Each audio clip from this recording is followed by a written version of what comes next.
In this video, I'm going to show you how to make an army for Kings of War.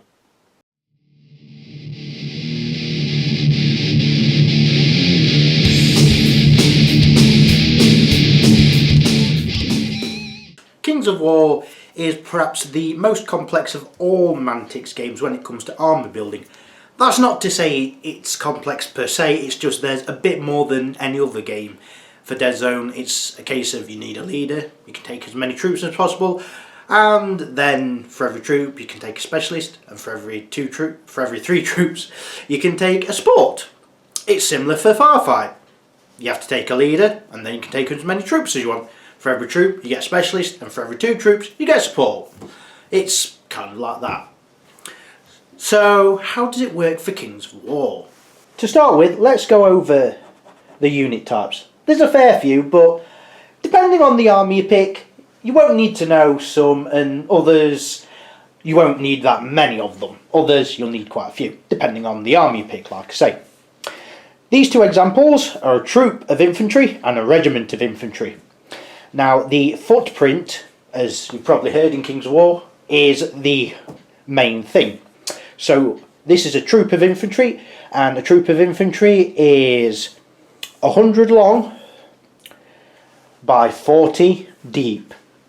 The reason is that if you want to have the full thing filled, it'd be essentially 10 models. You don't have to have 10 models, just as long as the footprint's right. But, you know, I just like having a full unit, so that's what I'm going to do. For a regiment, it's a unit of 20. So that is 100 by 80, because it's essentially a double of a troop. And this is a horde of infantry, which is 40 models. Basically, 2 regiments of infantry glued together, essentially. They are 400 long by 80 deep.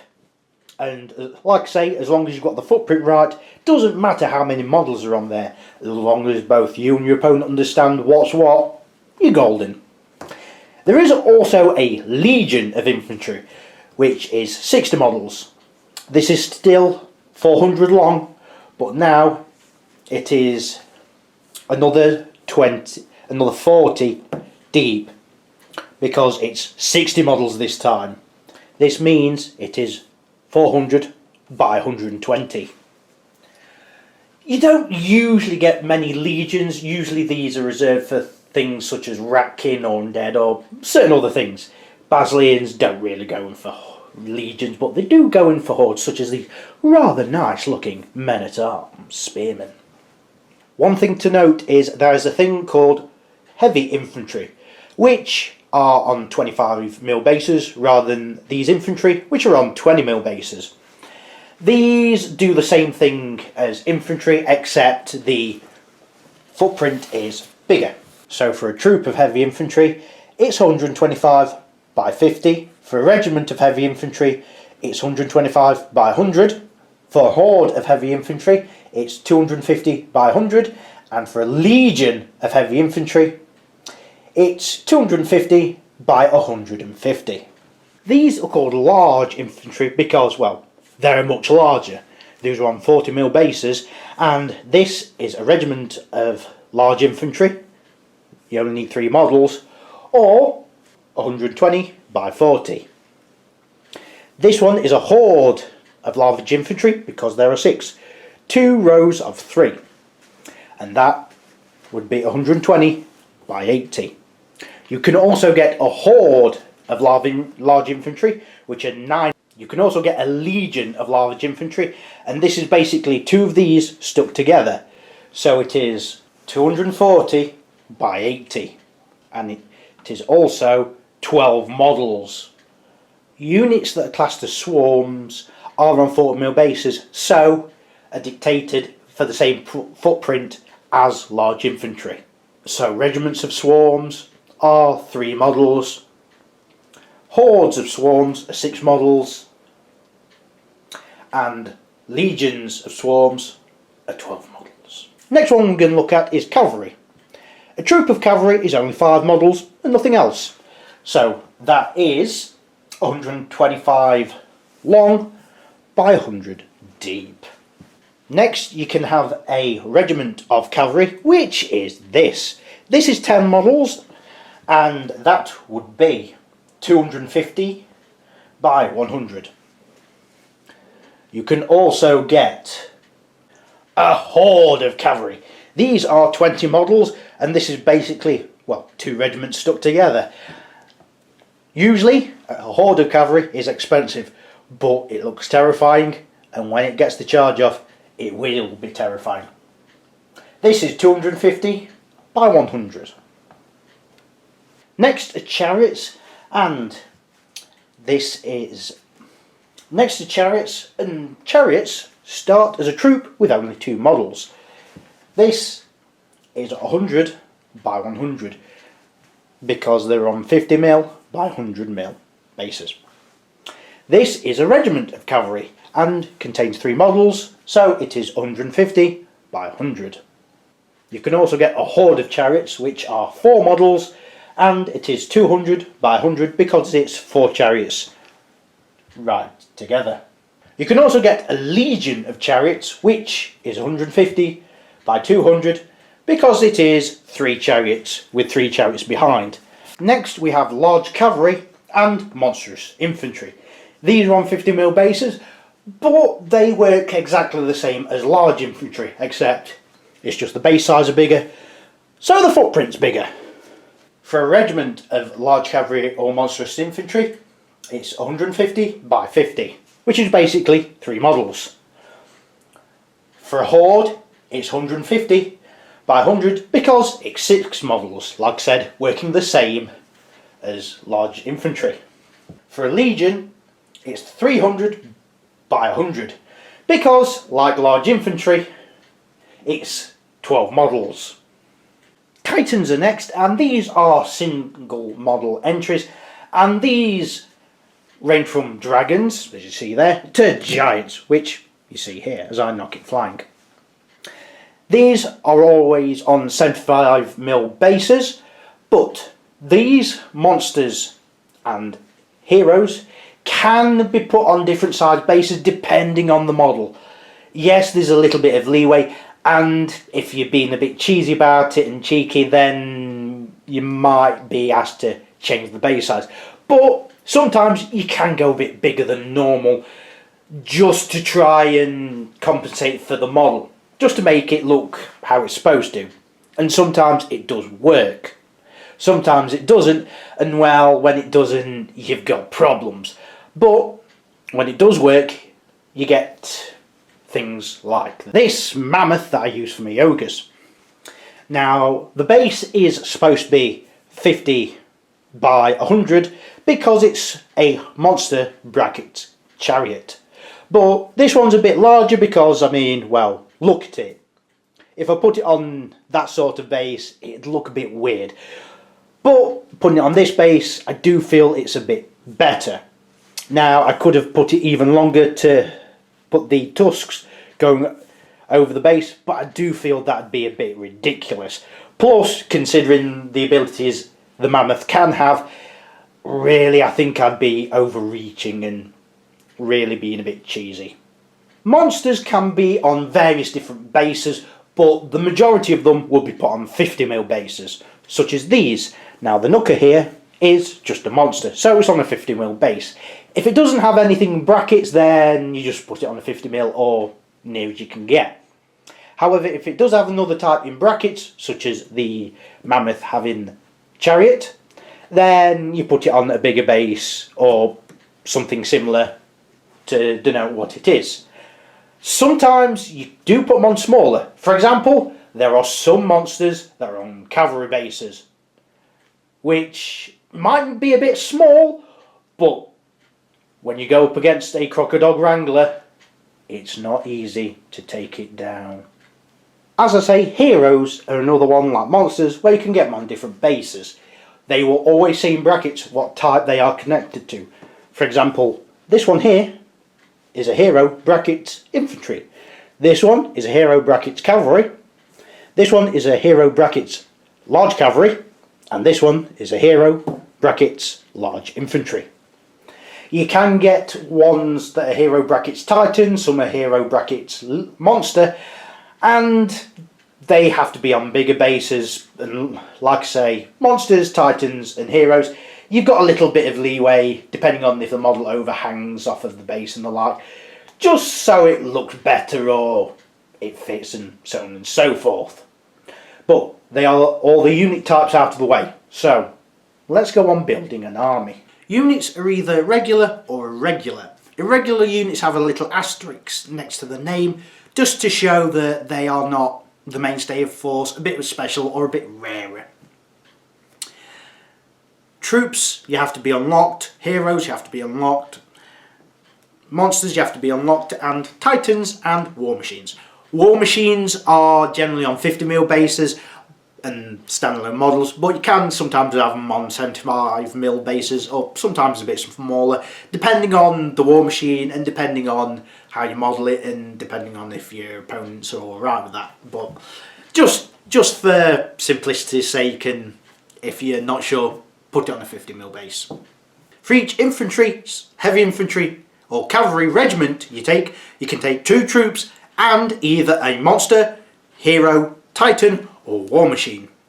This means you've fairly got a bit of leeway for building an army, and say you want to take 2 troops of crossbows, you could take a regiment of, say, paladins if you wanted. And you've also got the hero, so you could have a priest for healing purposes if you wanted. Or a dictator, for another example, just for a bit of punch and a bit of inspiring capabilities. For each infantry, heavy infantry or cavalry, horde / legion, you get 4 troops, 1 monster / titan, 1 hero and 1 war machine. This doesn't mean you get 3 war machines, 3 heroes or 3 monsters / titans. You only get 1 hero, 1 monster / titan and 1 war machine. But still, you're also freeing up what you get, and you've also got a lot more leeway. Hordes are obviously more points, but have got a lot more punch to them, and are a lot more survivable due to their nerve value being higher. With troops, yes, there's less of them, and they're not that strong, but if you've got a lot of shooting, a troop shooting couldn't be that bad, depending on what you've got and how you use them. Also, in the same vein, if you've got a titan, having it fly around or shoot things or bash things to pieces, then it's going to support things pretty well. It just depends on what you take and how you take it. For each infantry, monstrous infantry, large cavalry or swarm horde, you can take up to 2 troops and 2 of war machine, monster, hero or titan. This means with this you've got a little bit of choice with what thing that you take with your troops. Do you want 2 heroes? Do you want 2 war machines? Do you want 2 titans? Which for some armies isn't that hard to do. You've got options there, and yes, you've got less models, so less nerve for the unlocking thing, but you've got 2 big things you could take as the reward, so you have leeway there. For each large infantry, monstrous infantry, large cavalry or swarm legion, you get 4 troops and up to 2 war machine, hero, titan, monster. This kind of means you've got a bit of leeway again, like if you take just a horde of large infantry and so on, but you get 2 more troops to go alongside. If you've got a couple of good skirmish units to go in your troops, that could be quite helpful. If you've got some small shooting units, again, really helpful. You could have 2 monsters again, just to fly around doing damage, or maybe 2 war machines for a bit of long range shooting, or maybe 2 heroes for some support or bashing capabilities, depending on what you want. For this example, we're going to use Basileans. This will have a fairly numerous different unit types, but it won't have all of them because, like pretty much every army, they don't have every unit type. They'll have quite a few, but not everyone. We will be doing 1,000 points, and we won't be doing magic items or any special upgrades, just to keep it simple. To start with, you will either need this, the big red book, or the companion app. If you just use the companion app, then yes, you will need a subscription to get everything in there. You get the majority of it, and if you just buy the ambush boxes, you will get the basic rules on how stuff works in there. And yes, I will show you how to do an ambush army, but later. For now, let's see how to make 1,000 points Basileans. To start with, we're going to have a horde of spears. This has a lot of attacks to them, and they have phalanx, which, when going up against cavalry and flying things, is really, really powerful. A horde of spearmen are 190 points. Next, we're going to have a horde of Ogre Palace Guard.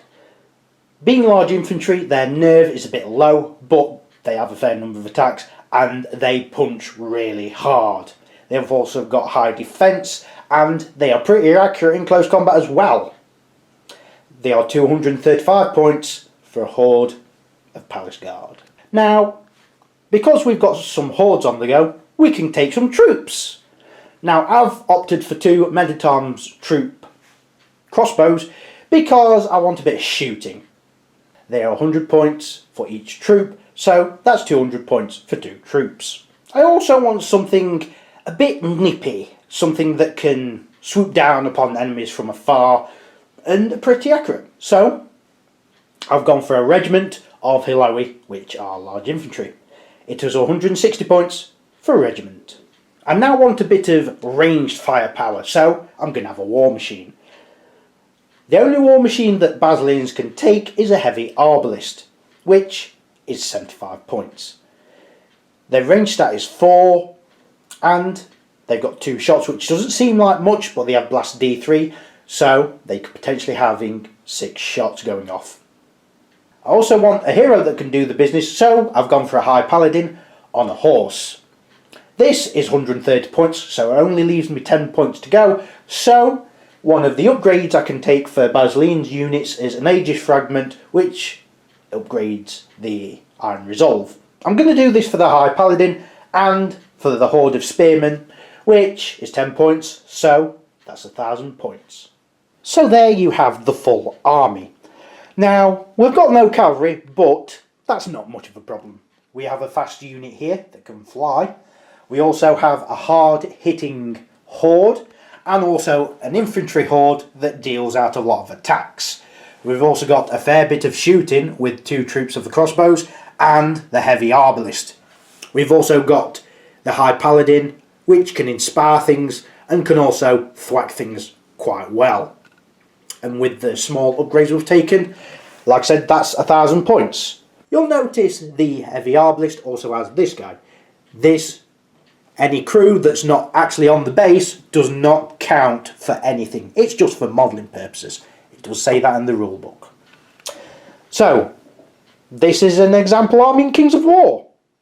But what about for ambush? Ambush is a little bit different on how it works. For one thing, you only go up to 999 points. Some people do go up to 1,000 points for ambush, but in most games, if you're doing it officially, like in tournaments or whatnot, it's up to 999. Some will do it 500 points to, say, 750, but it just depends on what you want to do. In ambush, you can take as many troops and regiments as you like. You cannot take any hordes or legions at all. It's also limited with the points costs of the models. In games of under 750 points of ambush, you cannot take a unit that is worth more than 200 points. Conversely, if you're in a game that is 750 points to 999 points, then you can take a unit up to 250 points. Any more than that, then you can't do it. You'll find that most Titans fall into this category, so things like Paladins on Dragons, you can't take.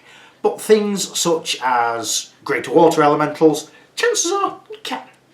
For this example, we'll be using Basileans again, and we'll be using the army we've already started. However, we're going to do it for 500 points.